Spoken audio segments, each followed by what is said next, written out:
from Raised Right Fishing, and welcome to the first video of the Taking Your Kids Fishing series. Today we're going to go over some of the tools you need and how to set up your kids' rig so you can go out and have some fun and catch some good panfish or brim, however you want to call it. It includes sunfish, bluegill, perch. You know, you catch some small bass, you're going to catch some catfish on these rigs. So in this first video, you're going to need the pole with the line. You need a small hook. I don't know if you can even see it. It's that small. You're going to need a weight. Not a huge weight, but a small weight. I like to call them a pinch weight.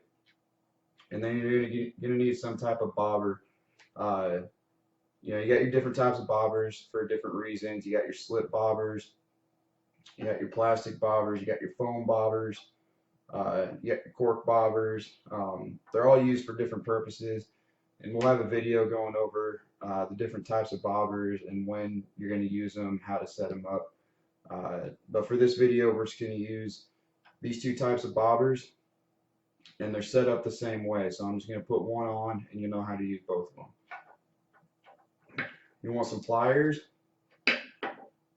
And if you have them handy, some scissors. You can use the pliers to cut the line. I like to use scissors. It makes it a bit easier. So first thing you're going to want to do is you're going to want to grab a pole. Okay. These Zebco Kids rod and reels, they're not going to tangle inside the spool. So go ahead and release the line by pressing the button right here. That just gives you enough line to work with, and if you need more, you can pull it out as you need it, and you know, it just makes things a lot easier. Alright, so the first thing we're going to do is put on the hook. So we're going to slide the hook through the line. Now I'm going to tie this hook using the My Knot that you can find in the video above here. You can watch it down in the video description. There's a bookmark where you can skip to the My Knot. It's a video of Derek showing you 3 basic fishing knots. It's a great video, and it'll show you how to tie this knot right here. But I'm just going to tie it real quick.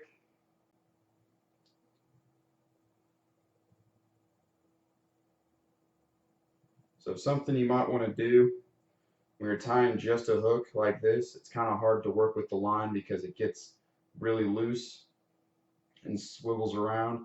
But you might want to just grab something to put the hook onto. I'm just going to put it underneath this table here and pull up for a little tension. Makes the line tight, makes it easier to wrap around so the hook's not flying everywhere, and you make sure you get your knot tied right. Once again, this knot I'm tying is the My Knot. You can click on that video link that I showed you, and you can go watch Derek teach you how to tie the My Knot. It works great. I use it on all my fishing knots, not just my kids' rigs, but my rigs as well. Okay, so that's tied. I'm going to clip off the tail like that. And whenever you clip off your line, whether it be the tail or some access line or whatever, make sure you put it back in your box, your tackle. Keep it with you, throw it away later. Don't just leave it laying on the ground. Don't throw it back in the water, because you know we're all about protecting the environment and conservation, and just throwing it around, littering your line like that, that's not doing it. That's going to hurt some fish in the long run. All right, so the hook's on. All right. Next thing you're going to want to do is you're going to want to find out, wherever you're fishing, how deep you're going to be fishing. Okay, because once you put your bobber on, say you're fishing in 4 feet of water, you don't want to set your bobber at 4 feet, because then the worm with the hook is going to be sitting on the bottom, not doing anything, not having any kind of presentation. So you don't want that. So if you're fishing in 4 feet of water, try to leave the worm, you know, anywhere from 1 foot to 1.5 feet above the water. So that means you're going to want to put your bobber up about 3 feet on the line. Okay. So make sure you pull your line out. Doesn't have to be perfect. You can always move the bobber later. Okay, so you're gonna find where you want to put the bobber. All right, so on these plastic bobbers and the foam bobbers, there's gonna be a hook on the bottom. There's gonna be a hook on the top. Okay, you can do either one first. It doesn't matter. I always do the bottom hook. So to get that bottom hook out, you see it's not out right now. Push on the top piece right here, all of it, and it pushes that hook up. Go ahead and set it up to the line. Okay, and you want to spin your line around that a couple times.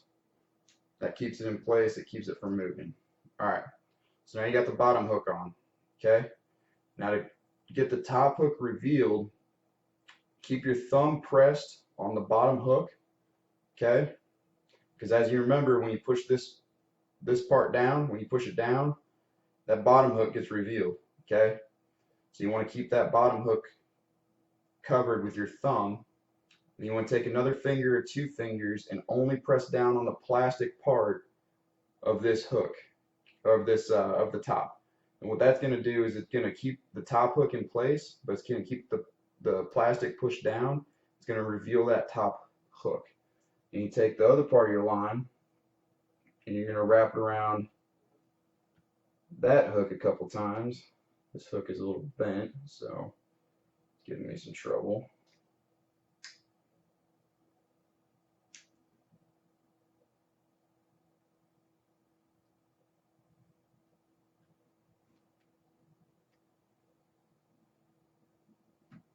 Sometimes these hooks get bent and you can't get the line in there well, so just take your pliers, kind of pull up on them so you can get your line underneath there. See?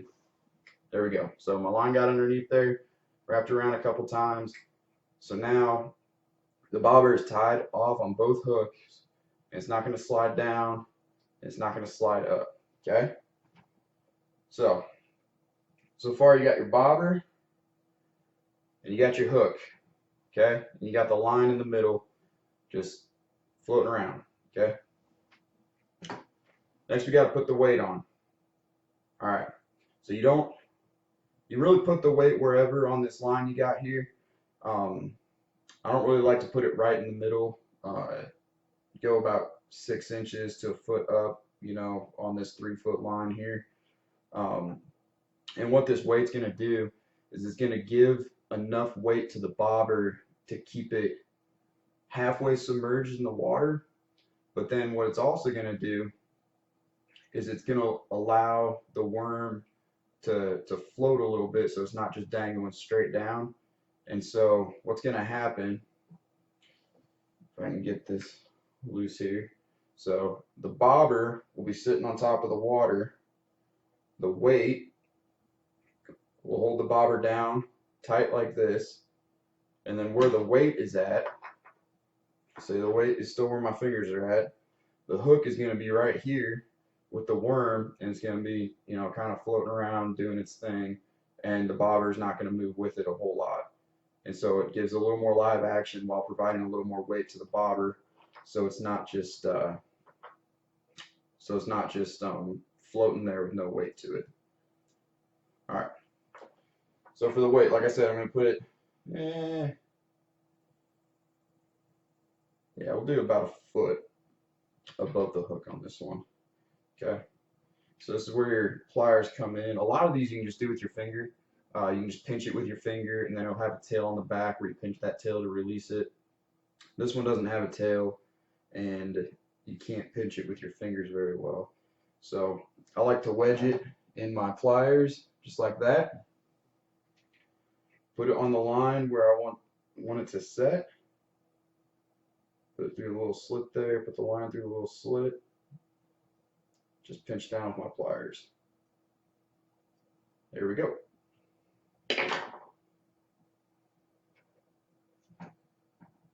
Alright. Line got a little tangle on the end there. It's okay. Alright. So now we got the full setup. You got your bobber, you got your weight, you got your hook. I'm going to move the bobber down a little bit so it's easier to show you guys what's going on.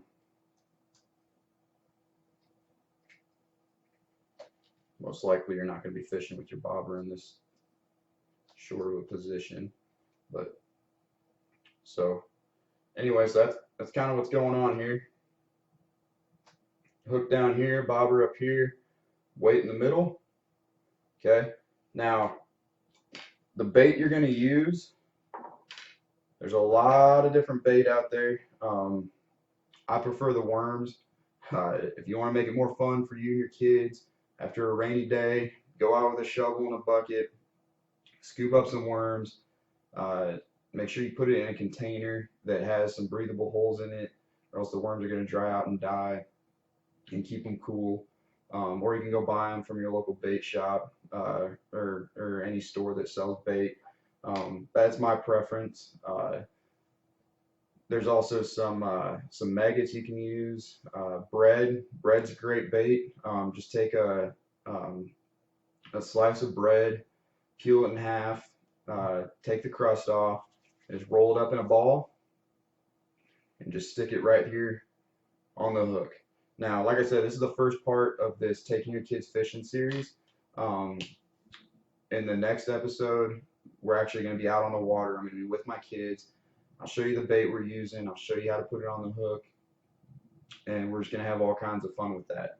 So, hopefully you learned something from this. If you liked what you learned, please hit the thumbs up, hit the like button. If you want to get notified of future videos, like the new video we're going to show with me actually fishing with my kids, we're going to get in a little more depth about what to bring, how to fish with them, what to expect, some of the things to do to make it a little more interesting. Subscribe, hit the subscribe button. You'll get notification of when that video comes out and more of our videos. If you have something to add to this video, if you have some questions, go ahead and comment below. You can follow us on Twitter, Instagram. We got a group on Facebook, and obviously this YouTube channel. So thank you for watching today. One thing I want to talk to you guys about, something that we just started doing.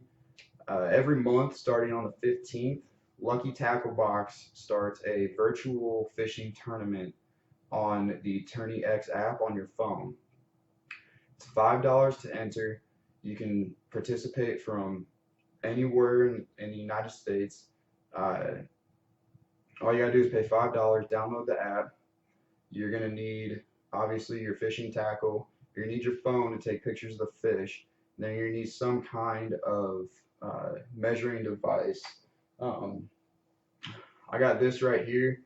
It's just a measuring board that I got from Bass Pro Shop. You put your fish right on there, the mouth up to the edge here. You got to make sure the mouth is closed. But you take a picture with your fish on this, with the code that they give you, and you can catch as many fish as you want. Your top biggest fish get scored at the end of the month. They give prizes for, I believe, the top 20 contestants. I may need corrected on that. And then on the second week of every tournament, they give out random prizes as well. So you don't necessarily need to win a prize. You just need to participate. And it goes from the 15th of every month to the end of the month. And it's a great way to have more fun fishing, stay competitive, and just get out there and enjoy the sport a little more. So once again, thank you for watching this video. Military first responders, thank you for all you do. Couldn't do it without you. Let us know if you have any questions, and thanks again. Raise Rat Fishing.